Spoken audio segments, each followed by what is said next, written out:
If you hear a clunking noise like that, the chances are it's the front anti-roll bar bushes that have worn and need replacing.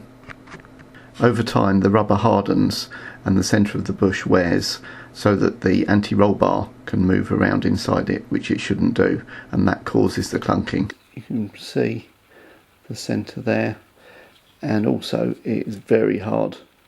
Normally the new rubber is obviously quite a soft material, but this has really hardened over time.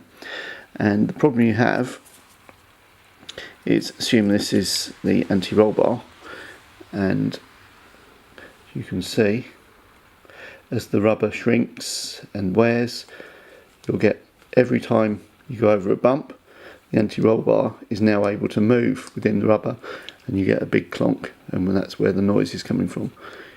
So having replaced the bushes, it's obviously then very tight against the anti-roll bar again, and that's why the noise disappears. But once you've got that movement, this is obviously an extreme case, this isn't the anti-roll bar, but once you've got that movement, that's what creates the noise coming from the front suspension.